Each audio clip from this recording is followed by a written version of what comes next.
अकेले चलना पड़ता है सपनों की राहों पर, यूं ही नहीं मिल जाती मंजिल चौराहे पर। हेलो, स्वागत है आप सभी का आपके अपने YouTube चैनल RPS में, और मैं हूं आपके साथ रोशन राही। तो आज हम लोग क्लास 10th का कुछ ऐसे ऑब्जेक्टिव टाइप के क्वेश्चन देखेंगे जो डायरेक्ट आपके बोर्ड एग्जाम में यही सवाल होगा। तो अगर आप इस वीडियो को देख लेते हैं, आज इस वीडियो में लगभग हम 10 सवाल को देखेंगे, जिसमें से लगभग 8 सवाल डायरेक्ट आपके बोर्ड एग्जाम में पूछे जाएंगे। यानी अगर आप इस वीडियो को देख लेते हैं तो आपका 8 नंबर पक्का। तो चलिए सवाल फर्स्ट से शुरू करते हैं हम लोग। जो पहला सवाल है, 625 के अभाज्य गुणनखंड में 5 का अधिकतम घात कितना होगा।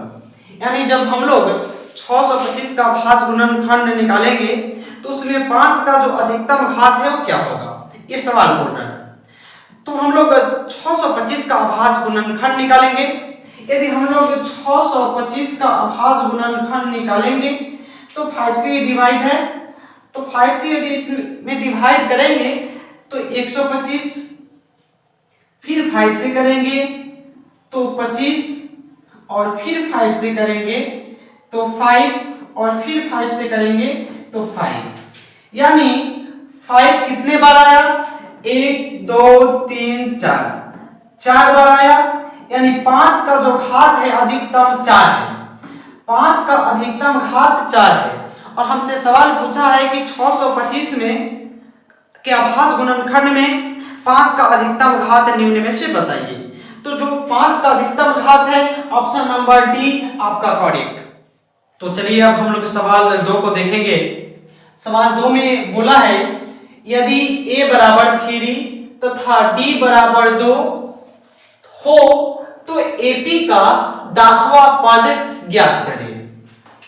If a equal to 3 and d equal to 2, then find the 10th term of AP। यानी जब a बराबर 3 और d बराबर 2 तो AP का 10वां पद ज्ञात करें। तो 10वां पद ज्ञात करने का एक फॉर्मूला होता है। 10वां पद ज्ञात करने के लिए बोला है तो एक फॉर्मूला होता है a प्लस 9d। इसी फॉर्मूला पर हम लोग सेट करेंगे, एकदम आसानी सा बन जाएगा, एकदम लॉलीपॉप सा।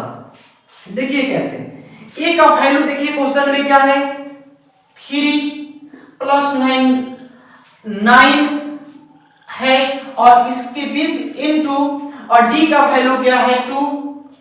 एकदम आसान। अब यहाँ पे इसका कैलकुलेशन करते हैं।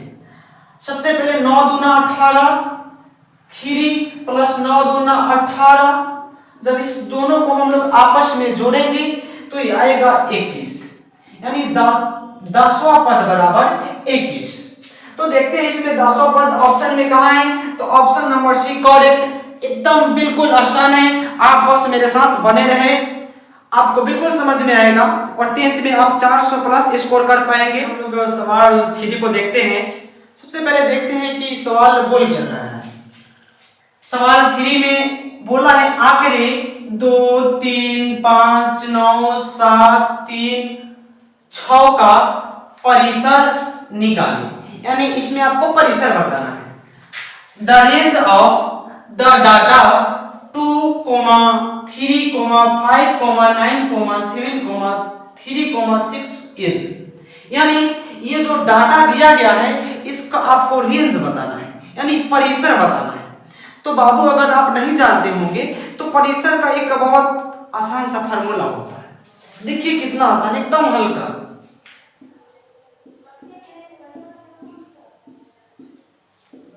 परिसर बराबर फार्मूला होता है बड़ी संख्या माइनस सबसे छोटी संख्या। तो अब बताइए इसमें सबसे बड़ा कौन है, थोड़ा ध्यान से देखिए। तो सबसे बड़ा 9 है, तो सबसे बड़ा की जगह पे सबसे बड़ा माइनस यहाँ है तो माइनस, और सबसे छोटा ढूंढिए। सबसे छोटा 2, तो यहाँ 2, जब 9 में से घट जाएगा 2 तो बचेगा 7, और इसका हम लोग रेंज निकाल लिए, यानी परिसर 7। अब ऑप्शन में देखते हैं कि 7 कहां पे दिया है। तो ऑप्शन नंबर बी करेक्ट 7 एकदम आसान। रेंज निकालने का आसान तरीका है, सबसे बड़ा संख्या में से सबसे छोटा संख्या को हम लोग माइनस करेंगे और जो उसका अंतर आएगा वही इसका रेंज होगा। चलिए अब हम लोग सवाल नंबर 4 को देखेंगे। काफी आसान क्वेश्चन है, आपको बिल्कुल लॉलीपॉप सा लगेगा। और दोस्त, अगर आप क्लास 10th में हो तो इस चैनल को सब्सक्राइब करें और अपने दोस्तों को भी शेयर करें, ताकि वो भी आपके साथ साथ अच्छा स्कोर कर सके क्लास 10th में। तो चलिए शेयर करने में कोई कतराई नहीं करेंगे आप लोग। तो चलिए सवाल नंबर देखते हैं 4। बहुपद के x-2 का शून्यक निकालें। शून्यक पूछा है, कितना आसान है, शून्यक निकालना बिल्कुल आसान है। देखिए एकदम लॉलीपॉप सा है। यहाँ पे x-2 बराबर हम लोग मानेंगे 0, x-2 बराबर मानेंगे हम लोग 0। अब क्या करेंगे, हम लोग x को निकालेंगे तो इधर कोई भी चीज होता है, अगर यहाँ माइनस में हो तो इधर जाएगा तो प्लस में, अगर यहाँ प्लस में रहेगा तो इधर जाएगा तो माइनस में। तो x बराबर क्या आ जाएगा 2, तो शून्यक निकल गया। अब देखिए ऑप्शन में कहाँ है, तो ऑप्शन नंबर ए करेक्ट, बिल्कुल आसान है ये। तो चलिए अब हम लोग सवाल नंबर 5 को देखेंगे। काफी आसान क्वेश्चन है लेकिन काफी इंपॉर्टेंट है। आसान है लेकिन बोर्ड एग्जाम में ऐसे सवाल कई दफा पूछे जाते हैं और इस बार भी इस तरह के सवाल बोर्ड एग्जाम में पूछे जाएंगे। आप थोड़ा ध्यान से देखिएगा और अच्छा से समझिएगा। देखिए सवाल बोला है 5 नंबर में 2√5/√5 कौन सी संख्या है। क्या बोला है, 2√5/√5 कौन सी संख्या है। तो √5 से √5 कट गया तो यहाँ बच गया 2, और 2 एक ऐसा संख्या है तो हम लोग कहेंगे परिमेय संख्या। बहुआ का है क्योंकि एकरा बटा में छिपा है 1, और जिसको p/q के रूप में लिखा जा सके उसको हम लोग कहते हैं परिमेय संख्या। तो उसके हिसाब से ये भी परिमेय संख्या हुआ। तो देखिए परिमेय संख्या ऑप्शन नंबर बी में करेक्ट, बिल्कुल आसान है। तो चलिए दोस्त सवाल नंबर 6 को देखते हैं।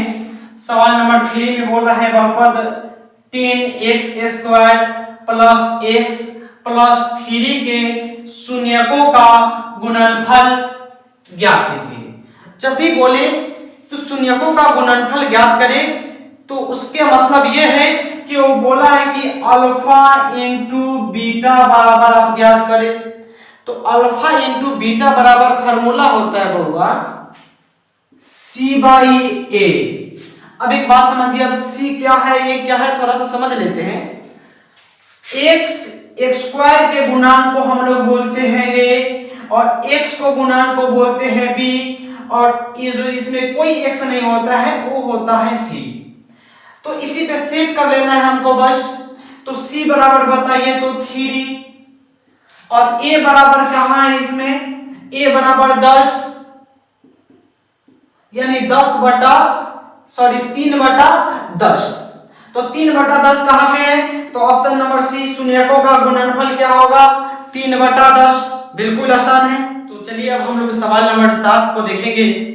काफी आसान क्वेश्चन है। सवाल नंबर 7 में बोला है कि 2, 7, 12 का प्रथम तथा सर्वांतर ज्ञात करें। तो जो पहला पद होता है उसको बोलते हैं हम लोग a। तो a बराबर निकल गया मेरा 2, और d बराबर होता है बाबू दूसरा पद में से हम लोग पहले पद को घटा लेते हैं। तो इसमें दूसरा पद कौन है 7, तो हम लोग 7 में से किसको घटाएंगे, पहले पद को 2 को। 7 में से किसको घटाएंगे 2 को, तो क्या आ जाएगा आपका 5, यानी a बराबर 2 और d बराबर 5। देखिए तो कहाँ लिखा गया है, तो ऑप्शन नंबर सी सही, एकदम आसान है। a बराबर 2 और d बराबर 5। चलिए अब हम लोग सवाल नंबर 8 देखेंगे। ये बिल्कुल आसान है। बोला है b² - 4ac को क्या कहते हैं, यानी जो b² - 4ac को क्या कहते हैं। ऑप्शन नंबर 1 में बोले हैं 0, 2 नंबर में बोला है विविध कर, 3 नंबर में बोला है गुणांक और डी में बोला है अशून्य। तो b² माइनस 4ac को हम लोग बोलते हैं विविध कर। Option number B correct. तो धीरे धीरे करके हम लोग सीखेंगे और 10th क्लास में आपको मैं विश्वास दिला दूं कि 400 प्लस स्कोर करेंगे। यहाँ पर इस चैनल पे मैथ के अलावा ऑल सब्जेक्ट आपको पढ़ाया जाएगा और वो भी इसी तरह से बिल्कुल आपको समझ में आएगा। तो अगर आप 10th क्लास में पढ़ते हो तो अपने दोस्तों को शेयर जरूर करें, आप भी पढ़ें और अपने दोस्तों को भी पढ़ाएं। और अंत में मेरी 2 लाइन पे थोड़ा गौर करिएगा। ऐसे ही नहीं मिलती तमन्नाओं का शहर, चलना भी पड़ता है मंजिल पाने के लिए। इस तरह से हम लोग अब धीरे धीरे मंजिल की तरफ बढ़ेंगे और 450 प्लस स्कोर करेंगे। इस वीडियो में इतना ही, धन्यवाद।